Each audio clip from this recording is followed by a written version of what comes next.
All right, Shalom. I want to start off this. Let's give all praise, honor, and glory to Yahweh Bashim, Yahweh Shai, Bashim Kakwadash. Double honors are our apostles. Okay. Double honors to our apostles and our elders of Great Millstone, only who rule well and teach well. Being a fine example of how we should conduct ourselves in the days that we're in, the true leaders of Yasha Allah, and the only one certified to teach the 100% truth of the Bible. Peace and blessings and salutations unto the hopeful elect. Only unto you I say Shalom. As you see the title, nowhere to run, nowhere to hide. Speaking about Esau Edom, man, Esau Edom is being revealed on every side. He is being, everyone knows, everyone is privy to who the devil of the Bible is. It's you Edomites, you banking elites. Esau Edom, Idumea in the Greek. There's nowhere to run. There's nowhere to hide. You are a vagabond from the beginning. Okay? You are a murderer from the beginning. Now all of the shameful spewing is finally starting to add up in who you are. And the Lord, okay, has so many charges racked up against this man. It's unsurmountable. It is uncountable. Okay? That's why the Lord is going to obliterate the Edomites off the face of the earth. After 1,000 years of captivity, you have earned the right to be destroyed through your systemic racism, through your oppression. Okay? There's only one man on the earth who all these charges are racked up against, man. All right?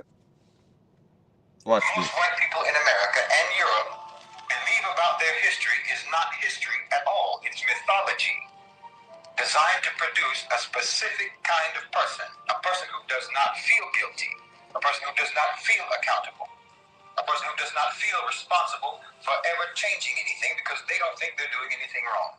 They're taught that their ancestors were pioneers, their ancestors were explorers and builders of civilization, that they brought progress and democracy and enlightenment to the world. They hear about the Renaissance, they hear about the Industrial Revolution, they hear about the Age of Discovery, and so forth and so on. And not about enslavement, not about genocide, not about the theft, not about the destruction that their people are responsible for. They're not taught that their prosperity was built on unimaginable suffering. They're not taught that their systems of government, their financial empires, their very sense of national identity are all rooted in exploitation. They don't know about the crimes. They don't know the real legacy of their people, and so they don't change.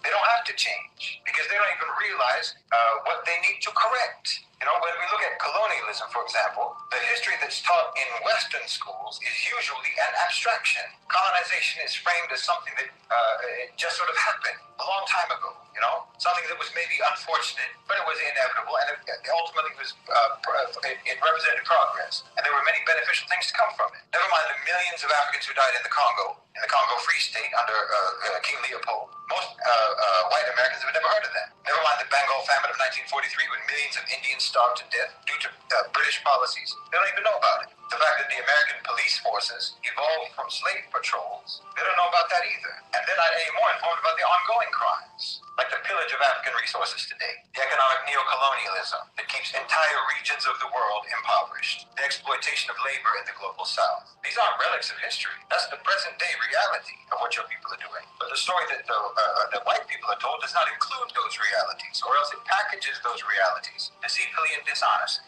They package their dishonesty and deceitfully in the past just like they do now. The irony is that when they're confronted with the truth, many of these people will react defensively, you know. I didn't do that. That was in the past. Why should I feel guilty? But this reaction in and of itself reveals how little they're really understanding. It's not about guilt. It's about responsibility. You know, if a person inherits a stolen house, they may not have stolen it themselves, but they still live in it. And if they refuse to acknowledge where that house came from or how it came into their possession, if they insist that that house is rightfully theirs because the crime happened a long time ago, well, then they're complicit because the theft is ongoing. The crime never really stopped. So when people don't know their history, they cannot recognize when history is repeating itself and when history is actually just a continuum into the present. Whoa, man, this devil, man, is being exposed on every side. And as he said, history is going to repeat himself. And if history is going to repeat himself, okay, if history is going to repeat itself, then ultimately we're going to go back into rulership as in the days before. Okay. Yep. Beautiful, man. This is Isaiah chapter 1.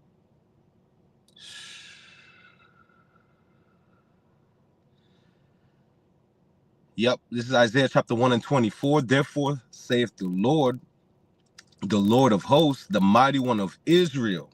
I will ease me of mine adversaries and avenge me of mine enemies, because this devil is adverse to the Bible and he's the adversary of the Lord. Okay. And the enemies of the Lord are 2/3. Okay. 2/3 of our people, they don't want to return back into their original state. Well, the Lord is in the restoration process of returning his people into the rightful stead that they belong in. Okay, and who's the Lord's people? The Israelites. You so-called blacks, Hispanic, you Native Americans, you speckled-bird brothers and sisters that look like the other nations, but you have a zeal for the Lord, but not according to knowledge. You are the biblical Israelites. You see the atrocities that are happening on earth and you're not with it. Okay, you see all of the, unrighteousness. You are witness to the redlining and the racism, all right, that are intentionally implemented on this earth against the Lord's people. Excuse me. Isaiah 1 and 24. Therefore saith the Lord of hosts, the mighty one of Israel. I will ease me of mine adversaries and avenge me of my enemies. And I will turn my hand upon thee and purely purge away thy dross and take away all thy tin. If the Lord puts his hand upon us, what hand is he putting on? See? What's the hand of the Lord? Real quick, I'm going to jump to this real quick through the Spirit.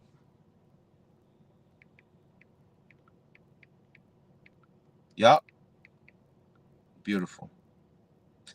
Isaiah 59 and 1. Behold, the Lord's hand is not shortened that it cannot save, neither is his ear heavy that it cannot hear.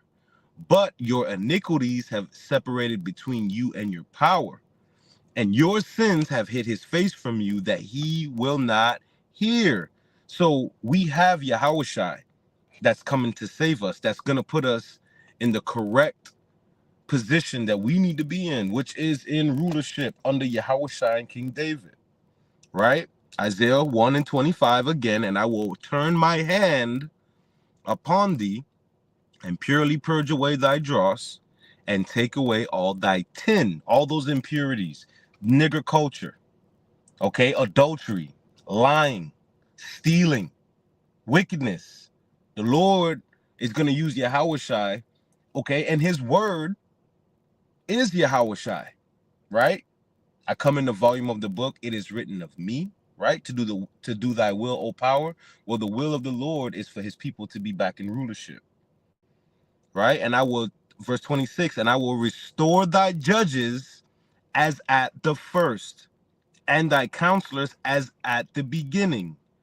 Afterward, thou shalt be called the city of righteousness, the faithful city. Verse 27, Zion shall be redeemed with judgment, and her converts with righteousness. What's going to happen to Esau, Edom, and the other nations? Verse 28, and the destruction of transgressors and all and of the sinners shall be together, and they that forsake the Lord shall be consumed. So Esau, Edom, man, there's nowhere to run.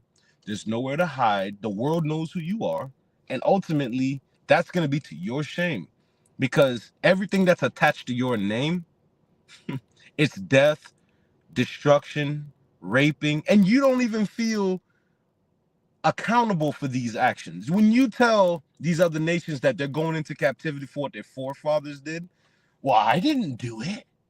Oh, I didn't slave you. But yeah, you didn't buck up when your people was telling you how your great granddaddy had so many slaves and how much money and land he owned. That wasn't a problem, you see, because you didn't think those things would fall upon your head. where the Lord is requiring that which is past, and those judgments that have not been covered are about to be fully recompensed. Thus saith the Lord. That's his intention. And for anybody to think outside of the Lord's intention, it's for you to be naive to his judgment. The scripture says justice and judgment is the habitation of the Lord. So justice and judgment is what he's bringing because he's the ultimate judge. This devil has no he has no feelings for you when he's in his courthouse passing out judgment. And his judgment is going to be based upon how he feels that morning. Okay, if his wife didn't make him breakfast the way he wanted it, if they're having issues in the house, everybody's gonna feel it that day, and vice versa. If he get his little rocks off, and he does his line before he before he comes in the courthouse, if he can take his shot of bourbon, before he goes to pass out judgment, yeah, he'll have some sympathy on you. But outside of that, his sympathy isn't sympathy at all. Okay, well, guess what? The Lord is going to make sure that his sympathy isn't sympathy at all.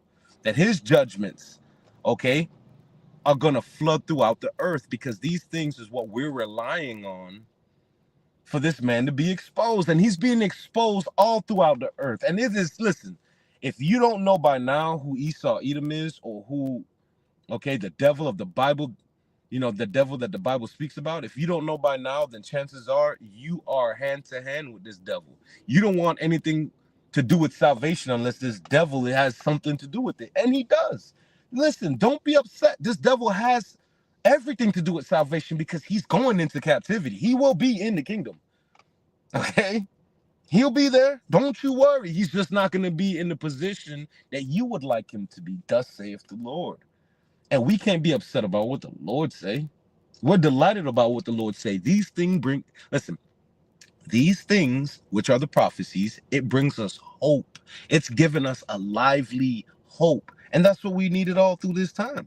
We needed something to live by. We needed being a slave class all of your life, man, that don't feel good. Walking in the stores and restaurants thinking, that somebody is going to call you out on something, or you're not going to get the service that you require. A lot of times you see Jake walk into a restaurant, man, they don't give you good service. They don't seat you in the best place of the restaurant because they think you're not going to tip. They think you don't have etiquette, when we are the former of all these things. We're the former of etiquette and royal and regalness. Royalty and regalness is a part of our culture, naturally. Okay, but nobody wants to do, the hard laboring. Nobody wants to do the exposing, because everyone knows where the problems are coming from, but it's only the prophets that are calling this man out for who he is exactly. And that, you see, you can say, oh, we got problems in the earth, man, and human trafficking and the pollution. Yeah, but who's doing it? You see, because there's nowhere to run and there's nowhere to hide. All of these things are being exposed, and it's going to be exposed for our betterment. Thus saith the Lord. Beautiful, bro. The water. This is by the big bro. Okay. The beautiful big bro, Barah, in the Trinidad camp. Shalom, Yabashim Yashai Brakapta, and Brakatam to all you brothers and sisters. GMS Food Convenient, number 4, Harapah. Isaiah 26:9. With my soul have I desired thee in the night. Yea, with my spirit within me will I seek thee early. For when thy judgments are in the earth, the inhabitants of the world will learn them. That's right, man. Okay. Yeah, man. Beautiful. This is same brother Jeremiah 12:1. Righteous art thou, O Lord, when I plead with thee, yet let me talk with thee of thy judgments. Wherefore doth the way of the wicked prosper? Wherefore are all they happy that deal, right? How do they deal? Think about it. How does this devil deal? Very treacherously. And that's his MO. That's his characteristics. Okay? Right. I'm going to grab this and turn it in, go back to the plantation and pick my cotton. Jeremiah 12:2. Thou hast planted them, yea, they have taken root. They grow, yea, they bring forth fruit. Thou art near in their mouth and far from their reigns. That's why this devil is going to be rooted out. He's going to be exposed in the times we're in, and we're in those times. And the water, Yahweh Ba'Shem Yahweh Shai, okay? Because there's nowhere to run to, baby. Nowhere to hide. The water for tuning in. I pray this lesson is edifying through the spirit and power of Yahweh Ba'Shem Yahweh Shai. With that, I'm giving all praise, honor, and glory to Yahweh Ba'Shem Yahweh Shai. Bahashem Rakah Kodash. Double honors our apostles and our elders of great millstone, only who rule well and teach well. Peace, blessings, salutations to the hopeful elect. Only unto you I say shalom. Wake up, Jacob. Shalom. Kohalo Yahweh Ba'Shem Yahweh Shai.